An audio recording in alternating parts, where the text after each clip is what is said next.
Hey guys, it's Adam. It's Monday, so here is your minister's moment. I'm really trying not to start a pattern here.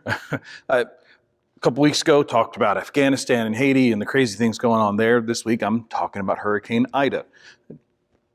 I don't want this to be a recurring theme any more than you do, okay? Trust me. But these are the things going on in the world right now. So I'm going to talk for a minute about Hurricane Ida.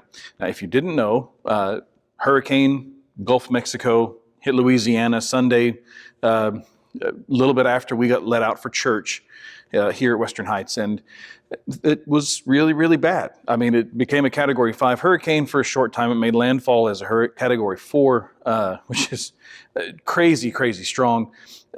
All the reports are still coming in. I mean, there's a lot of rain still falling. The storm has now dropped to tropical storm status, which is good, but it's still inland, it's still on top of Louisiana, headed for Mississippi.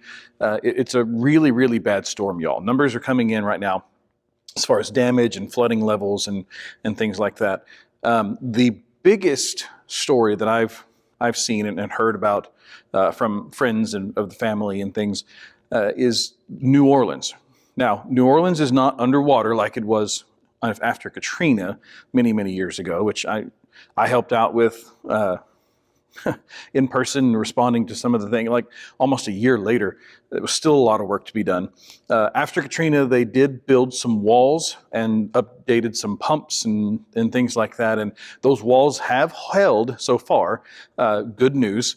The kind of bad news is that you may have heard New Orleans is now without power, which means the pumps pumping water out of New Orleans are not pumping right now, which is mainly just rainwater. It's not flood water because the walls held like they did, which is really, really good news. The problem is that we have heard from a friend of Diana's who lives in New Orleans that not a whole lot of damage to their home, really, some of the area there. But the problem is that the power is out. And unfortunately, the word that she is getting is that power may not be restored where they are until November. Yeah, I said that right. November. We're almost to September. We're still in August technically here. That's a long time.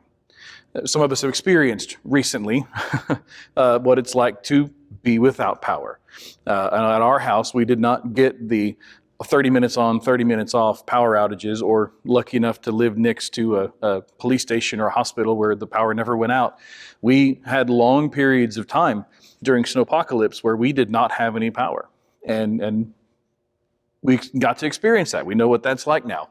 But that was several hours.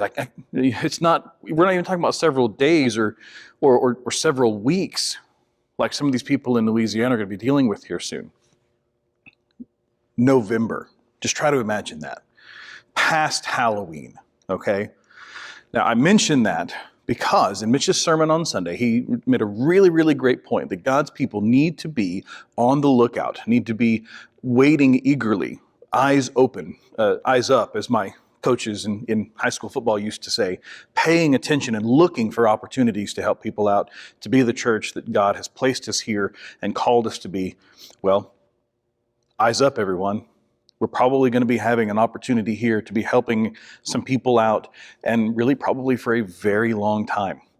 So keep your eyes on social media, keep your eyes here with the church website. We'll be looking and trying to find ways we can connect Churches of Christ Disaster Relief and other organizations, families that are going to be displaced for a good while without any power. Hey, we've got homes, we've got bedrooms, we've got living rooms. Let's help. Let's keep our eyes open, keep our ears open to looking for and hearing any opportunities. Make sure to call the church office, email us, office@westernheights.com. No, I'm sorry, .org. email the office at office@westernheights.org. If you hear of anyone needing help, we're going to do whatever we can to help out our brothers and sisters in Louisiana and others as well, not God's people that are in need. What better way to show them the love of Jesus and how he provides in disasters and terrible times? Again, I said it before, Mr. Rogers was asked, in disasters like this, where is God? How am I supposed to see God at work through these terrible times? And his answer was a wonderful one. He said, look for the helpers. Let's be helpers. Okay? Eyes up. Let's get to work.